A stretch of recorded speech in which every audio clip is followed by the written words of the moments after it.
The way we consume and share news today is largely rooted in social media outlets, a reason why it is crucial that we look at what's being discussed online. And from the hottest issues to trends for our daily social media minute, we are joined by Yerika Park in the studio. Good morning. Good morning, Juwon. How are you today? Doing okay. Commute was a little bit slower today for some reason. Was it? Yeah, a couple more cars out on the road. A couple of more cars. But you know, I always think people are so diligent when you're coming out. You know, like 5:30, you're coming out. People are busy, huh? There's still many cars out here. People going to work. People are out and about. Yeah. Early in the morning. Absolutely, very diligent, very 열심히. Yeah. Okay, well, let's get started with our first story. I think immaturity, maybe unfortunate. I mean, we have crying babies on airplanes all the time. Of course. But the latest from the social media channels here in Korea is on some unfortunate reaction to a crying baby on a flight.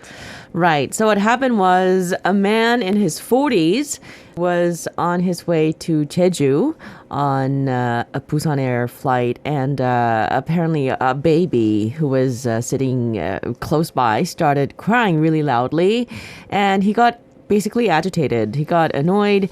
He became quite aggressive. He took off his mask even and gave the parents an earful, and he was basically verbally attacking the parents for their crying child. Using a very... Yeah, using expletives, you know. He said things like, if your expletive child isn't trained to be on a flight, leave them at home. He also said, if you're not confident enough to face what it takes to be parents, then don't have an expletive child. Wow. Yeah, and the man was restrained by the cabin crew, and he was handed over to the police upon arriving at the destination in Jeju. Now, Juwon, I have a question for you. You are a parent of two little girls. Yeah. Have you been in a situation where one or both of your children became stressed out on the plane and started crying? Oh, absolutely. Yeah. And the flight to Jeju is only 30 minutes. Isn't it slightly longer than that? I mean, yeah, the taxing and everything. So, 45 minutes, maybe 50 minutes at most. Yep. But I've been on flights with my babies over to the United States. Yes, so we're doing of a course. 14-hour flight, right? And we've had crying babies, multiple crying babies on At the the same plane time, at the same time. And from a parent's perspective, I mean, it's stressful. Yes. It's physically tiring. Basically, you got to try to calm them down. But as a baby being on a plane, they're not used to the pressure changes. Of course. Their ears might hurt. You know, they might feel a little bit of air sickness. Right. They're taken out of their environment for long extended periods of time. So it's really hard to calm them down. So I remember one flight when my first child was very young, almost for the duration of the flight, me and my wife were taking turns. Yeah. Just walking the aisles Up and down to to comfort her. Hours at a time. I see. Yeah. Oh, that's stressful, both for the child and the parents. Yeah.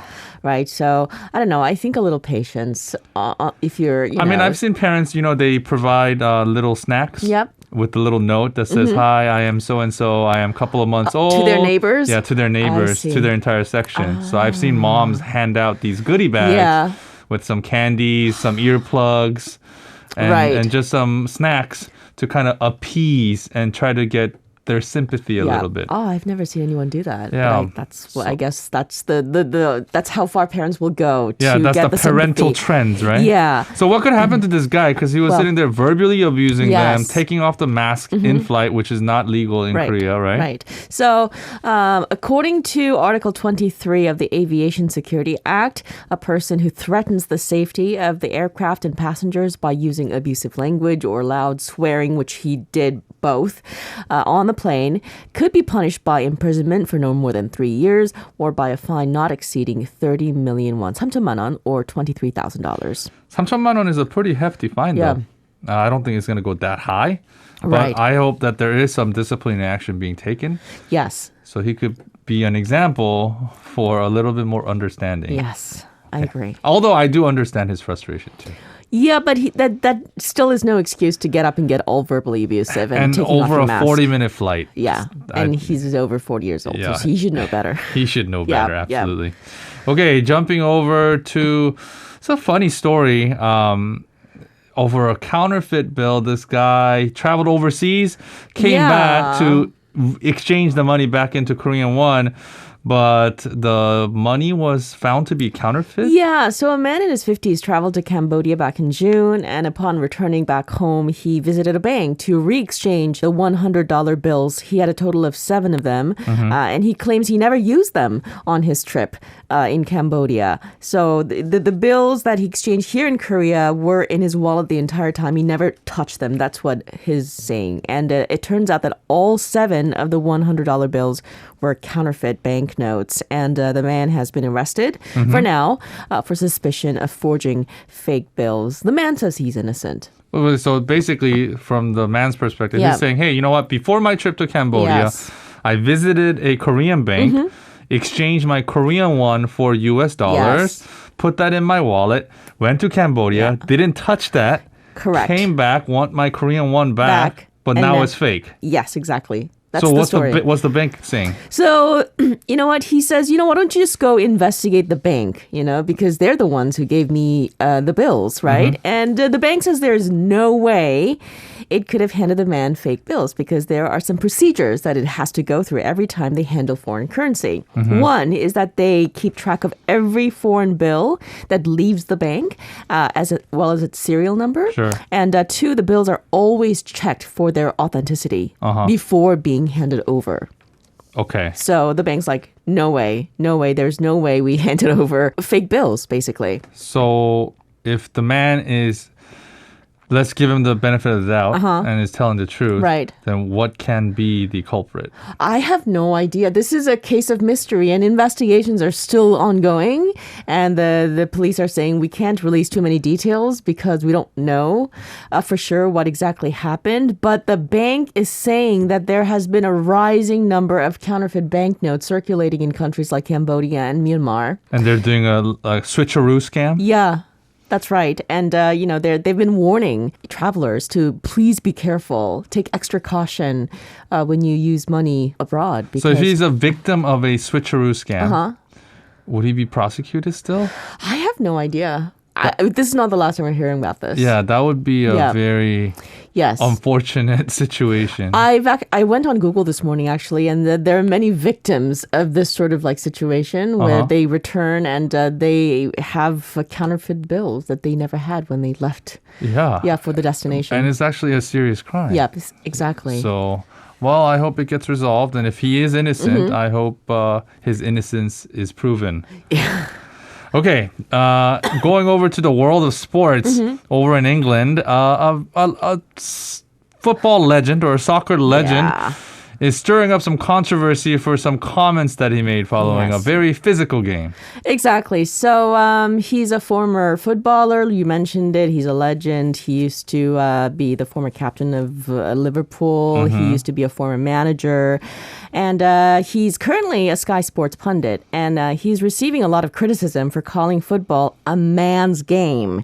And he made the comment after Chelsea's 2-2 Premier League draw against Tottenham on Sunday.